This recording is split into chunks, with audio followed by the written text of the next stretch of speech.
Welcome back, everybody. It's time to grab your board, swim out into the ocean, and try and catch one of those sales pipelines going by here with your host, the original playboy of the pipeline world. Oh, my goodness. Matt Hines. Little tribute there. Is that not appropriate for today as we mourn the loss of Hugh Hefner? Yeah, no, I appreciate that. But how you doing, Paul? I'm doing good. I don't know if I've just heard rumors of your Playboy days here, but the rumors. We'll leave that to another show. The early days of sales pipeline. Yes, right. The early days. Hey, we're enjoying what might be our last day of summer up here in Seattle. It is 83 degrees today and beautiful, beautiful skies. Expecting to get into fall weather this weekend. But hey, that's what happens. It's the end of September. It's the end of Q3. We are coming into the stretch run of 2017, believe it or not. It's hard to believe. Hopefully that hasn't caught too many people flat-footed. But thanks for joining us. Taking a few minutes with us on Sales Pipeline Radio today. I know that it is busy at the end of the month, end of the quarter, but appreciate you taking some time to join us. We are on every Thursday at 2:30 Eastern, 11:30 Pacific. You can catch us live on the Lead Management Radio Network. You can also catch us every episode on iTunes and Google Play, and every episode, current, past, and present, available on demand at salespipelineradio.com. We feature some of the best and brightest minds in B2B sales and marketing, learning what's working today to build more predictable pipelines. And joining us today, very excited to have Adam Schoenfeld, who's the CEO and co-founder of Siftrock, and we'll be talking a little more about what Siftrock can do to manage your email, to manage your database, to keep your data up to date. But thanks so much, Adam, for joining us today. Hey, Matt. It's great to be here. Great to have you. And I mean, there's so many different topics we could cover here, right? I mean, we could talk about database hygiene. We could talk about sales and marketing alignment. But maybe just first, just give people a sense of Siftrock. We are a customer of Siftrock. We are I think we're about as sticky user as you can get. It's one of those things that I just don't ever want to give up now because it saves us so much time and keeps our data clean. Talk just real quick about what Siftrock can do. Yeah, and appreciate having you as a customer, and your team's been great giving feedback along the way. So, yeah, very, very happy to have you guys on that list. The basic idea of what we do is pretty simple. When you send emails, marketing emails or prospecting emails on the sales side, you get a lot of replies back, auto replies, bounce backs, out-of-office messages, and, of course, real people sometimes raising their hand or asking questions. Typically what we found is that marketers and marketing ops folks handle that manually. So we built some machine learning that can suck all those replies, figure out what they are, and then help you take action. Whether it's cleaning up your database when somebody's left the company, that's really kind of a classic example. You get that no longer with company response, or surfacing a new lead for the sales team when you get a referral, or correctly routing a human response so that you can take action. So all those things that we do by, basically more intelligently managing the reply emails that come back to your marketing campaigns. And this is Paul again. I'm going to ask you guys to back off the microphone a little bit there. He's overloading it and it's shorting out on us here. We're just so excited, Paul. I know. What this is. I mean, and honestly, that was a really good explanation. Whenever I see out-of-office replies in the past, you think about just the manual effort it takes to do something about that, to have that automatically update your database. I mean, you got lead routing opportunities, you've got buying signal alerts, but to be able to update that in real time is so important. I mean, let's talk a little bit about that relative to database hygiene, right? I mean, people are moving around all the time. We've heard that B2B databases can deteriorate at a rate of 3 to 5% per month, not even per year or per quarter. So to have some of that auto updated for you is significant, not just for the efficiency of your list, but for keeping yourself off of spam blacklists and more, right? Absolutely. I think deliverability is a big thing, and then making sure you're getting to the right person with the right phone number and the right email address as all that stuff's changing around. So it turns out those email replies have a lot of information that can help with that. And like I said, a lot of companies are doing this manually. So what we did is built some technology that can help automate it and integrate into the major marketing platforms like Marketo, HubSpot, Eloqua, etc. Yeah, so there's a lot of fun and interesting data there, and it helps. I won't claim that it's the whole solution to keeping a clean and updated database, but it can be a big piece of that sort of broader initiative that that I think everybody's thinking about right now. Yeah, and I know, with the just general email engagement, I mean, you see good, you see bad, you see ugly. I mean, you see all sides of this. What's interesting to me about out-of-office replies is we tend to, I think, as professionals, we tend to delete them. Like, we see them and then we might look for an interesting message, but we don't do anything with them. And an out-of-office message may not tell you, hey, here's someone that needs to buy.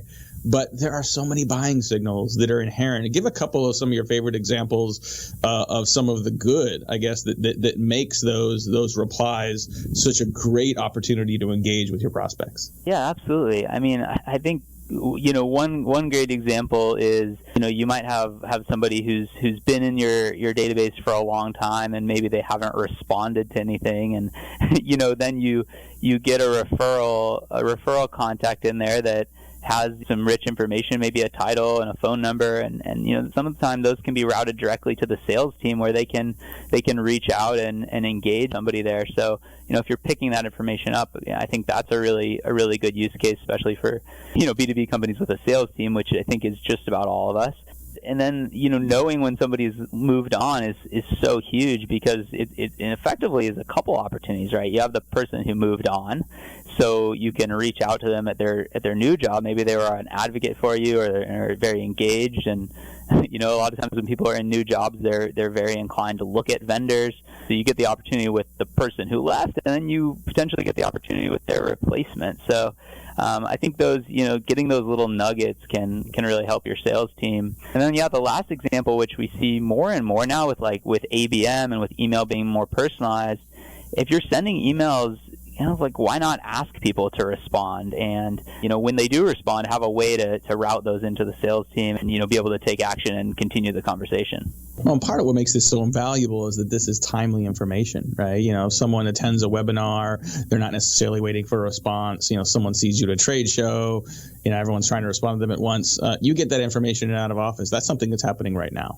And so there's very often, not only sort of trigger events and vehicles to respond to, but things you could do so right now. Do you find that this is not people filling out a form? Has it been a challenge to get people to value this as a lead source? What has that been an obstacle, or do you find that people really see and value and take advantage of this opportunity? Yeah, it's a good question. I'd say, people see it first as a way to keep their database healthy and clean and enriched, with the phone numbers and the signatures and the sort of the updates that we can find, or invalidating a bad record. I mean, those things can be so problematic and such a pain to do manually, right? When you think about people changing jobs, or emails becoming invalid, or companies getting acquired. So I'd say, that's probably 70% of our value. And then, the sort of the incremental new leads, you certainly treat these different than a form fill, right? It's a little warmer than than just a list you purchase from Zoom Info, but it's not somebody filling out a form or coming inbound and raising their hand. So you have to treat them a little bit differently, but certainly value there, because they're within your target accounts. If you're already engaging the company. So I think in the context of ABM, we see a lot of people thinking, hey, well, this just gives me kind of a better way to surround my target account and have more contacts there. Talking today on Sales Pipeline Radio with Adam Schoenfeld. He's the CEO and co-founder of Siftrock. Definitely encourage you to check them out at siftrock.com. And, as the CEO of an early stage startup, you are not swimming in cash. You don't have an unlimited budget. So clearly you're trying to grow your business and do it the most efficient way possible. So I want to talk a little bit about some of the marketing that you've been doing day to day at Siftrock, and even some of the stuff you did in the early days of Simply Measured, where you were CEO before. But the first thing I want to cover actually is LinkedIn content marketing. I mean, I feel like I see you daily now on LinkedIn for some of the sort of updates and questions and insights that you're posting. Has that been a proactive strategy? Talk a little bit about what you're doing on LinkedIn and how it's working. Yeah, I know you're doing it a lot as well, Matt. The core idea is, when you looked at the LinkedIn feed 6 months ago, you pretty much just saw a bunch of people sharing links. Right? Like, here's an article, here's a blog post, here's something happening in the news. And I think now what's happening is people are starting to share more original thoughts and start conversations there. I think it's become a really great platform in terms of kind of medium form text.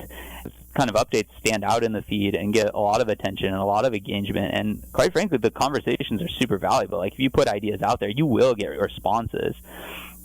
And I started to notice that, and I've just been pretty much 3-4 days a week just putting stuff out that comes to my mind. I pretty much do it on the bus every morning when I'm coming into work, and I found that it's generated a lot of inbound leads for us. It's also helped just kind of get people aware of our brand, through me, and Katie, who runs sales here, does it a bit too. So just found it's a great channel in terms of B2B, and there's such a great audience that's active there.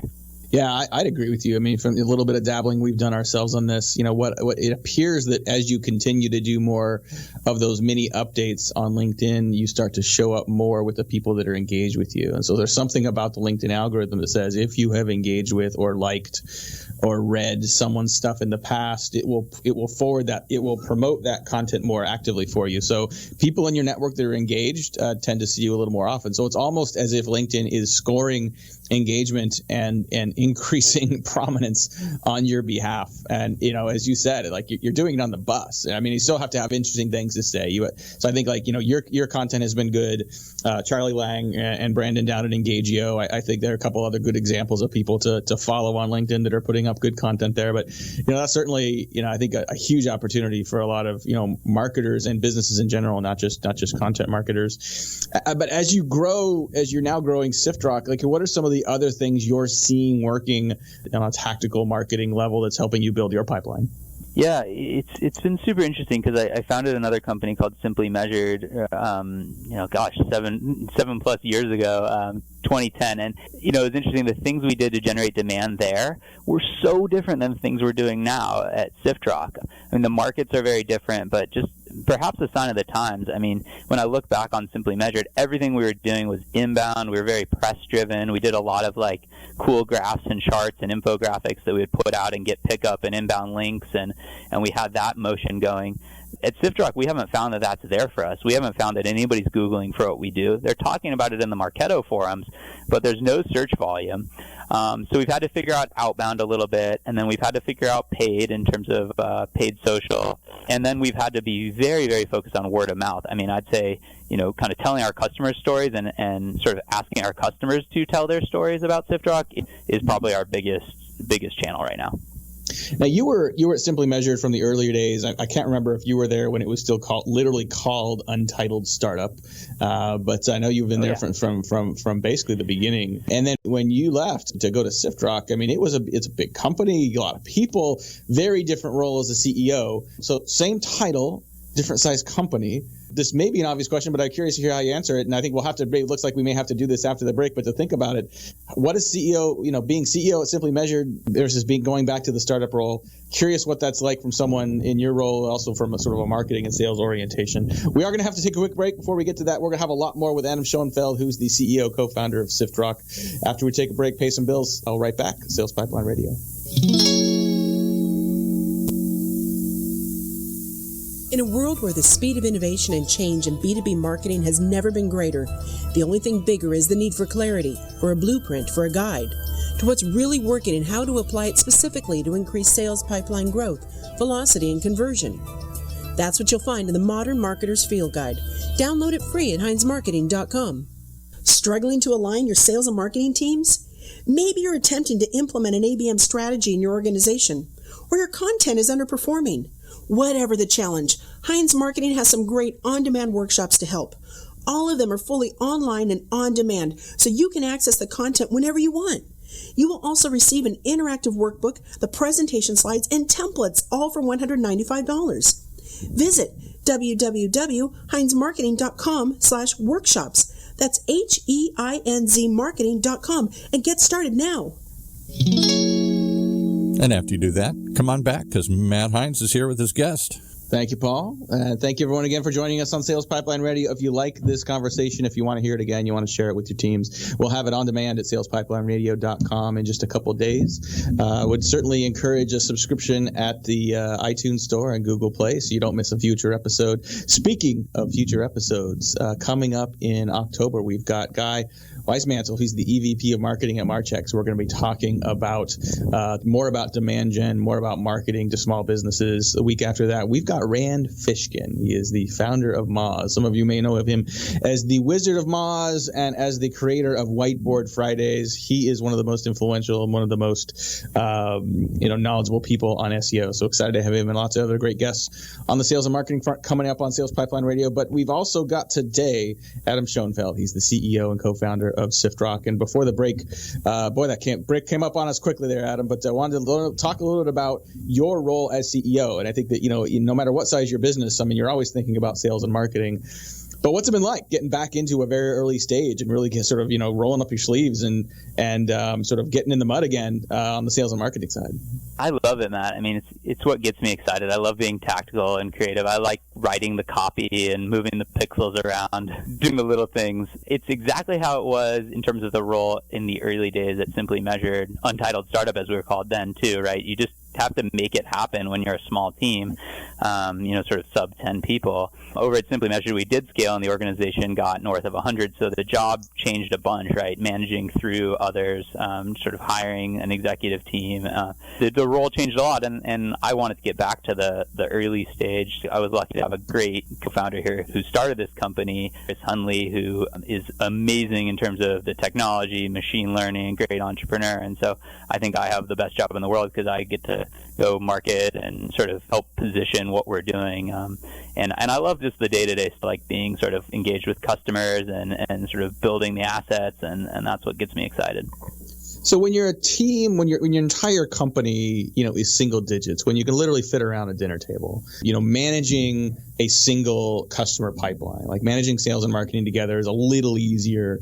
I imagine that got more difficult as Simply Measured grew. What are some of the lessons that you've drawn from that experience that you're bringing now to Siftrock as you now build a sales and marketing organization from scratch again to ensure that those groups are operating from a single strategy and playbook to hit the number? Yeah, absolutely. It definitely gets harder as you get more complexity and sort of more division of the roles. When you just have kind of one marketer and one salesperson, maybe an SDR in there, it's easy to get everybody around the table and just align on what you're trying to do. Honestly, one of the biggest lessons I learned is the need to throw out the playbook, especially when you're small and just getting started. I think you almost have to look at every quote best practice and just try to flip it on its head. That's what I've tried to do here. That's a lot of what I think we were successful in Simply Measured in the early days. And putting the customer first and their buying experience and just trying to think from their perspective and, consider every detail along that path. So we spend a lot of time on our thank you page, and we try to be really thoughtful about how we offer calendar time to people when they come inbound. One of the things we did is we compressed our discovery and demo, and I know that's a huge no-no, and everybody says don't do it, but it's worked extremely well for us, and I think customers have appreciated it. So trying to just kind of flip the script on anything we can because we know we can't compete in terms of dollars and headcount. You talked about playbook, and I think that playbook can be a really dangerous thing if you go out there and look at what other people have done and what's worked for them. The only playbook that really matters is your playbook. And you almost by definition have to build it from scratch, build it based on what works for your business, your culture, your customers, their environment, their industry. I mean, you mentioned that you're doing discovery and demo together. Yeah, there may be many companies that say no, because it doesn't work there. That doesn't mean it won't work for you. So talk a little bit about the role that culture plays in that. I mean, whether it's just sales and marketing working together or just, you clearly have a culture just from what I've, seen and experienced. I mean, you've got a culture of execution. You've got a culture of, not paying attention of, perfect is the enemy of good. How does that play out as you grow, and how do you ensure that you are hiring and reinforcing the culture that you want to be able to achieve that alignment that clearly you're focused on? Yeah, gosh, such a hard question, Matt. We need a whole nother show for this, don't we? And I know it's something you think about, and I've interacted with your team, and it's clear that they sort of live and breathe a lot of the values that you have, and you see it sort of in the emails and the ways that they speak and all of it. But I think for us, it's just always trying to put the customer first. I mean, it sounds cliche, honestly, but it's true. We just always say, hey, we want to make our month, but would getting pushy here and asking the person to sign today, I'm using this example because it's the 28th, is that the best thing for the customer?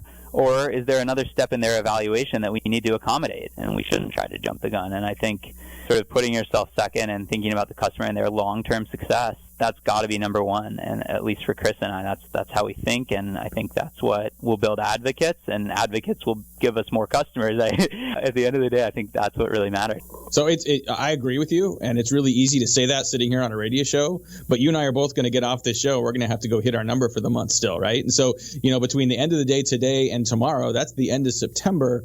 The reality hits that you still got deals you want to get done. But I think your point about the fact that, okay, no matter what happens, we have to wake up Monday morning and still work with these people. They're either going to be customers, and we're both going to be happy that they're customers, and they're going to be happy with their deal, and you're going to be happy with it, or they're still going to be a prospect that you probably still want to have as a customer, even if it's in October instead of September. So I think rationalizing and sort of finding that balance between that customer centricity and staying true to your culture while still hitting your numbers. I mean, I think a lot of people struggle with that. That's a really, really hard one. We got just a couple more minutes here with Adam Schoenfeld. He's the co-founder and the CEO of Siftrock. Adam, I'm going to ask you the question that we ask every guest now on Sales Pipeline Radio towards the end. If there was a Mount Rushmore of sales, and I think for you, I would expand this to sales, marketing, startup world, entrepreneurism. Just think about the people in your career that have had the most influence, that if you were sculpting out the Mount Rushmore of sales, et cetera, for yourself, who would be on that mountain? Who are some people that have influenced you, other people may want to pay attention to as well? Oh, man, that's such a good question. I'll give you a couple CEOs that have influenced me, either sort of from afar or more directly. Dave Hersh, who is CEO of Jive and who is an investor in Simply Measured, has influenced me a lot. While we haven't interacted a ton, maybe once a year we sit down in person, every one interaction has just been so impactful. I'm a huge fan of Gainsight right now. I think they're like the gold standard in B2B marketing, and Nick Mehta there is incredible. I'd put him on the Mount Rushmore. And I'm going to give a shout out to my co-founder, Chris Hunley, because he built this company on his own and actually closed business as a technology-centric guy. And I think that's just an incredible feat, to build a sustaining business and build a product all at once on your own. So I got to put him up there. Yeah, I mean, I think I met Chris for the first time a few years ago, and I think he was just starting. I don't know if he was called Siftrock. I don't know what it was called, but definitely a good guy. I mean, and it can be rare to find someone who has the product and technical expertise to build something, but then can also, sell it, create customer value, as well as understand when it's important to bring in smart business minds that continue to scale the business and find the right people for the right seats on the bus. Well, I really want to thank our guest today, Adam Schoenfeld. He's the co-founder and the CEO at Siftrock. Definitely encourage you to check them out at siftrock.com. Heinz Marketing is a very happy customer of Siftrock. One of many reasons we wanted to have Adam on the show, but also to talk about what clearly was a wide-ranging discussion on database hygiene, email and lead engagement, sales and marketing alignment, a little startup marketing. I heard someone last week describe to me startup marketing and startup management as chewing the glass. And I'm sure that we could have a whole nother conversation with Adam about chewing the glass as a small business and a growing business. Well, make sure, if you want to hear this conversation again, share it with some of your colleagues and peers. Check it out on demand at salespipelineradio.com. We will have a highlights post of this conversation on HeinzMarketing.com on our blog. Make sure you continue to tune in every Thursday, 2:30 Eastern, 11:30 Pacific. We'll be back next week and every week with new episodes featuring the best and brightest minds in sales and marketing and B2B. For my awesome producer, Paul, this is Matt Heinz. Thanks so much again for joining us on Sales Pipeline Radio. You've been listening to Sales Pipeline Radio, brought to you by the fine folks at Matt Heinz Marketing, right here in the Funnel Radio channel for at-work listeners like you.